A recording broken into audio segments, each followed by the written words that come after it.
a figura do Conan o Bárbaro teve um apogeu da sua fama, tanto no mundo quanto no Brasil, lá nos anos 80, com o filme do Arnold Schwarzenegger. Porém, temos muitos outros materiais que foram feitos. Inclusive, minha introdução foi justamente com uma série de animação do Conan, né? Que ele tinha justamente uma fênix de estimação, que anos depois eu descobri que era uma ultra mega extrapolação do conto A Fênix da Espada, né?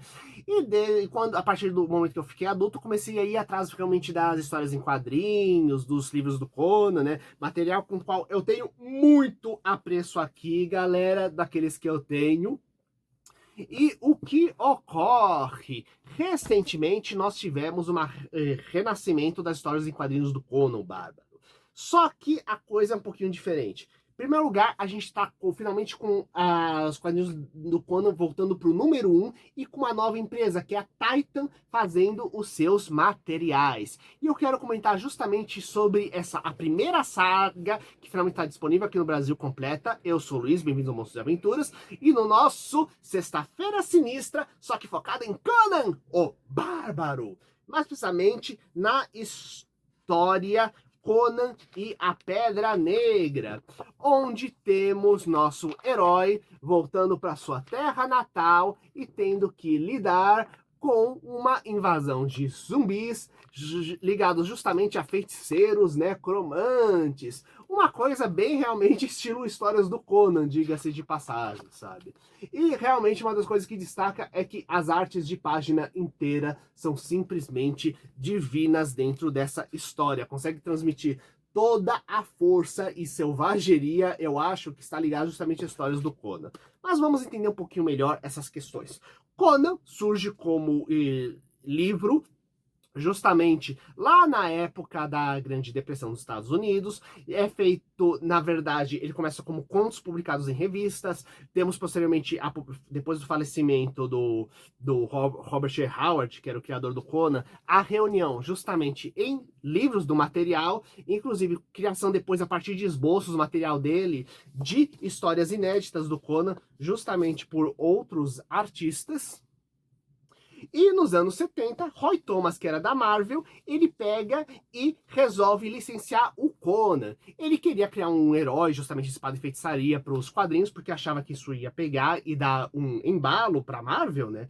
E o que ocorre é que o Conan acabou sendo a opção mais economicamente acessível, né? Já que tinha uma certa fama, né? Porém, era uma fama sem fazer com que ele fosse muito caro, diferente de alguns outros que ele queria licenciar dentro da Marvel, né? Aí acabou fazendo sucesso e posteriormente o que ocorre? Acabou criando duas linhas do Conan, que inclusive as duas foram publicadas no Brasil, né? Que era o Conan o Bárbaro tradicional, né? Que eram aventuras cheias de feiticeiros, monstros, terras fantásticas, né? Porém, todavia, contudo, eram histórias para adolescentes. E o que acontece foi criada a revista A Espada Selvagem de Conan, que era simplesmente um Conan para adultos. Inclusive, no início, o próprio Howard Thomas, que acabou fazendo, então, várias histórias ele refazia versão adulto. Não que ele pegasse a mesma história em quadrinho e fazia uma versão com mais violência, por exemplo. Mas não. Na verdade, ele pegava os contos que ele usava de base para criar as histórias em quadrinhos dele, e a partir dos mesmos contos ele criava, ou ele refazia novas histórias, quase como se fosse do zero refazendo o conto, porém justamente com toda muito mais fiel e muito ligado ao material original, sabe? O que acontece é que posteriormente começou a cair as vendas, afinal, a criatividade tem um determinado limite, diga-se passagem, dos mesmos artistas, né? E posteriormente foi passado para Dark Horse, que criou também sua própria versão do Conan. Depois, anos depois, agora, já faz alguns anos, a Marvel recomprou os direitos, começou a lançar seu próprio material de volta, inclusive crossover com os Vingadores, que eu acho bem divertido, inclusive. O Saga da Coroa do Serpente eu acho muito bacana, que mostra como seria se o Conan parasse no mundo atual da Marvel e tivesse que lidar contra feiticeiros malignos no mundo. E o que ocorre? Só que não vendeu tanto quanto a Marvel queria. Então, a empresa do Conan, que nessa período já tinha uma empresa de quadrinhos próprios, já que além do Conan tinham várias outras que eles várias outras licenças que eles lidavam também, resolveu pegar o Conan para eles. Afinal, o Conan vendia em média uns 11 mil exemplares por mês da Marvel, o que é quase nada para eles, já que os grandes gibis vendem perto de 100 mil por mês lá nos Estados Unidos, né? Porém, 11 mil exemplares para qualquer empresa pequena é um lucro absurdo, né? E o que ocorre é que eles pegaram justamente a empresa deles, que é a Titan, e começaram a fazer as próprias histórias em quadrinhos. Sendo que é uma história mensal, finalmente está chegando no Brasil, e o primeiro arco, que é o da Torre Negra, e mais precisamente da Pedra Negra, ela é uma história em 4 partes, e que no Brasil saiu em 2 revistas, na Conan 1 e na Conan 2. Então ainda tá tempo de até de começar a colecionar, gente. Além disso, significa que na número 3 já tem história nova para quem quiser pegar e começar do zero, né? E qual é o conceito aqui? Aqui, Conan, a história é situada milhares de anos depois da queda de Atlântida, né? Então temos um mundo se reerguendo, só que milhares de anos antes das civilizações que a gente conhece. Como se tivessem proto-civilizações, esboços das primeiras civilizações tendo surgido nesse período, né? Porém, devido à questão de monstros e magia negra, a maioria delas acabou se sucumbindo, né? Inclusive porque os próprios conceitos de moral, honra, lei, etc., ainda estão sendo esboçados nesse período, né? Então, Conan, ele é um herói que é muito mais um sobrevivente nesse período de caos, né? E aqui, nessa primeira história, o conceito é que ele saiu do país dele de origem, que é a Ciméria, e conheceu, teve várias aventuras no mundo, não todas, mas várias. Ele foi conhecer o resto do continente, né? Que na história do Conan o negócio é meio como se fosse uma Europa pré-histórica.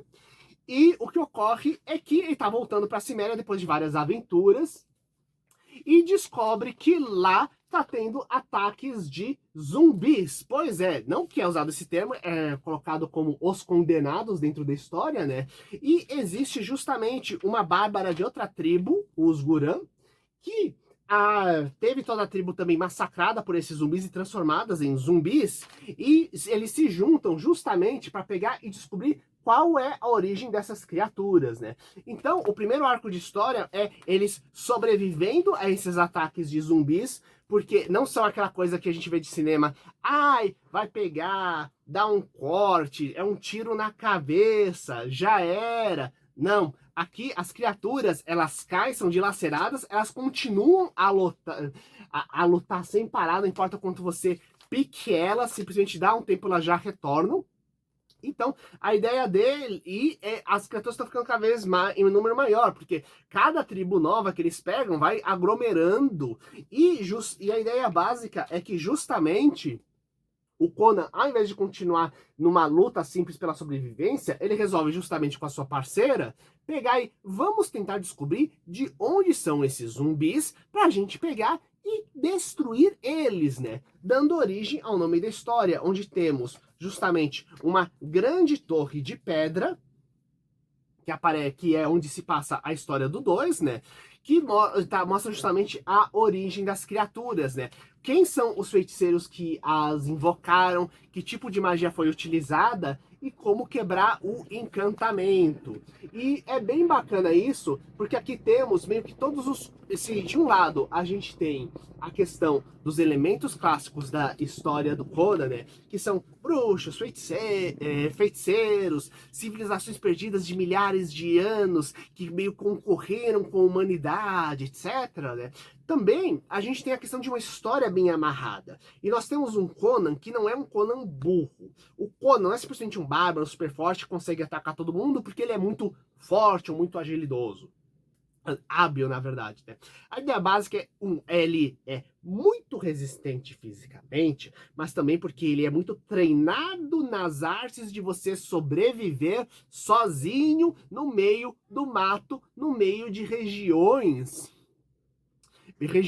perigosas, né? Seja por questões de animais, ataques de criaturas, ataques de ladrões, etc, né? Tudo isso porque ele tem toda a educação dele como um membro da tribo dele, da Ciméria. Só que junto com isso, ele é um cara inteligente. Ele é aquele cara que pega e luta no combate, vem analisando o campo, analisando os seus recursos, analisando o inimigo, com resistência à dor, e só que ao mesmo tempo que sabe traçar estratégias, tanto na hora de combate, quanto estratégias a longo prazo, que sabe observar cada detalhe do adversário, sabe mapear o ambiente para ver cada uma das possibilidades, para ver qual melhor a linha de ação. Ele é um guerreiro não simplesmente porque ele é força bruta, ele não é simplesmente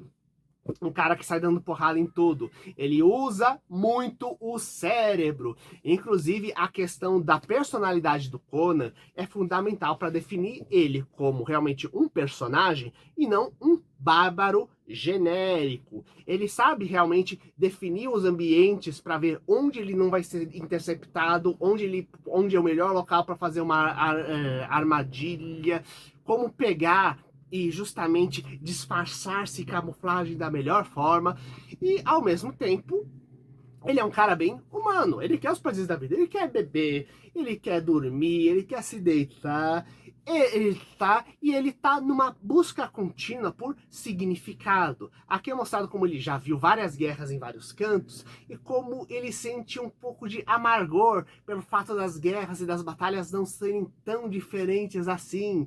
E ao mesmo tempo, ele não é uma pessoa sem empatia nenhuma. Ele pega e assim, ele tem muito um código de honra. Você me ajudou, eu vou te ajudar desde que você pegue e não me traia. Você pega e me dê um pagamento, eu vou pegar e se você fez burrices estratégicas que está me forçando a seguir, eu vou te descortar de você, vou te cortar a cabeça se você tentar me guiar para a morte, sabe? E ele é muito do tipo, meus companheiros foram mortos por determinada por uma coisa que eu achei cruel, eu vou eliminar quem eliminou meus companheiros.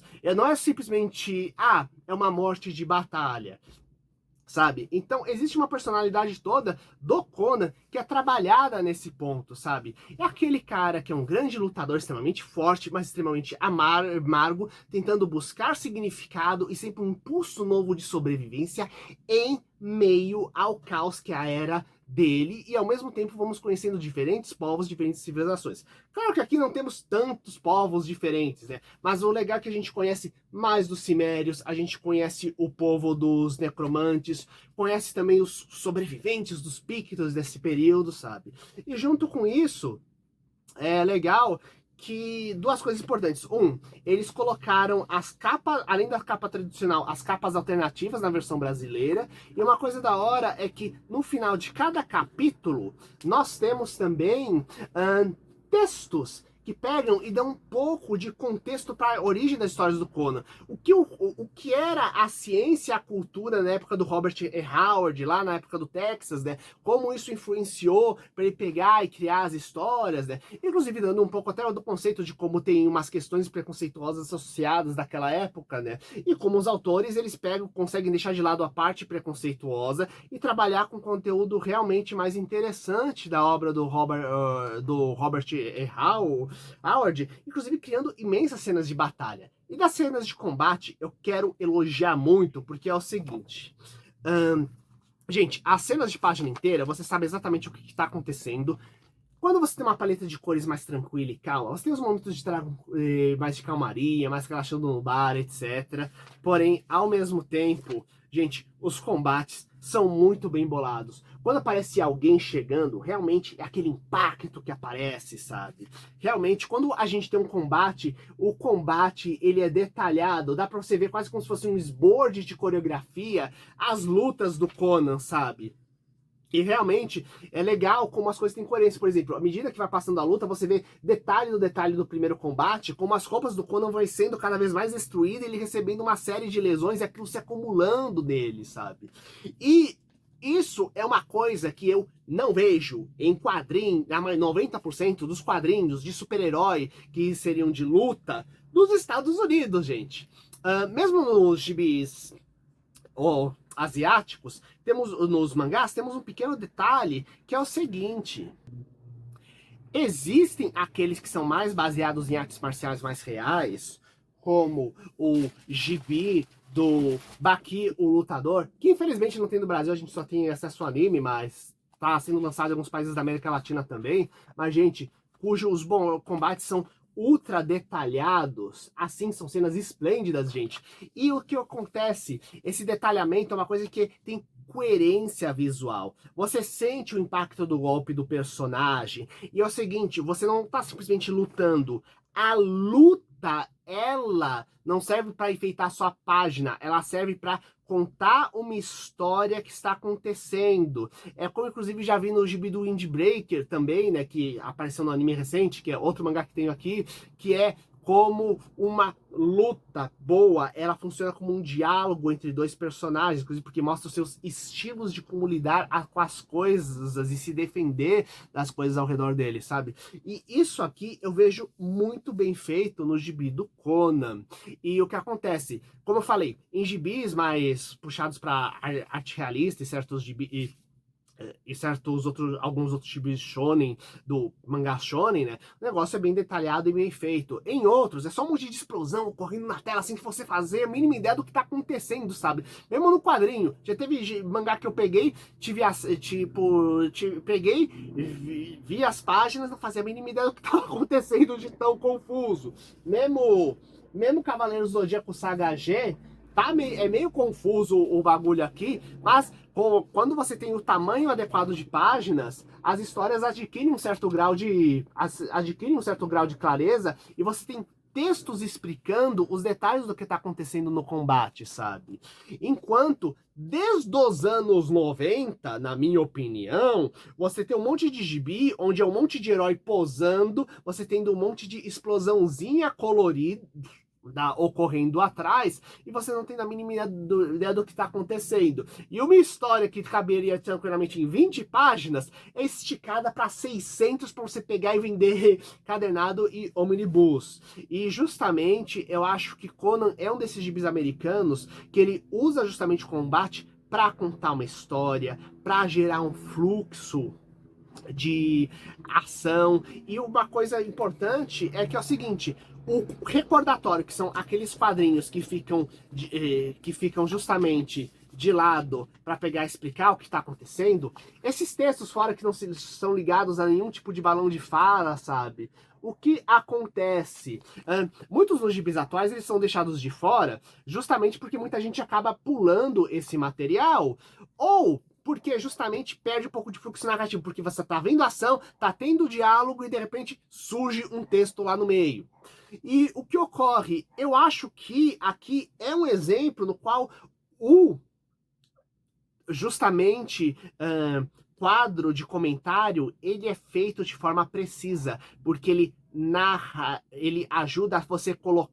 Você tá vendo o que está acontecendo de um lado e o quadrinho ele te bota do outro lado o que o personagem tá pensando, o que ele tá sentindo, meio que ele te bota, e você tá tendo a visão, e você tá tendo o resto dos 5 sentidos e da emoção dele sendo detalhados, justamente, dele e das outras pessoas do ambiente, justamente através desses quadros, ajudando a realmente você mergulhar dentro da história, e sem ser sobrecarregado, sem ser um monte de texto que atrapalha, sabe? Inclusive, como eu disse, tem várias páginas inteiras de combate que são simplesmente maravilhosas. Então você não tem um excesso de coisa acontecendo na tela sendo jogado, mas sendo tudo estruturado como um grande quadro. Meio que tipo, se toda vez que dá para usar uma única imagem tela inteira, eles usam imagem tela inteira, deixando a coisa, podendo colocar muito ação, só que uma ação mais limpa no qual você está acontecendo e ao mesmo tempo servindo para dar impacto para a história e contar o que está acontecendo com o personagem. E eu acho isso muito bacana. Eu quero com isso saber a opinião de vocês de quais histórias vocês acham que definem legal essa questão de luta, histórias de combate, seja de bárbaros, ninjas, etc., onde vocês acham que o combate é extremamente elaborado, bem feito, onde a violência não é usada só como chamariz, a violência é usada para contar uma história e não apenas como um enfeite no geral, para dizer, nossa, eu sou adulto, então eu leio o negócio com muito sangue na tela. Não, o sangue tá lá realmente para te ajudar a contar uma boa história história e fazer você refletir sobre temas relativamente importantes, né? E aqui em Kono falamos muito da questão da sobrevivência, da coragem, de proteger os seus amigos, sabe? O que eu acho muito, mas muito bacana mesmo. Coloque nos comentários, compartilhe com seus amigos e até o próximo vídeo. Falou!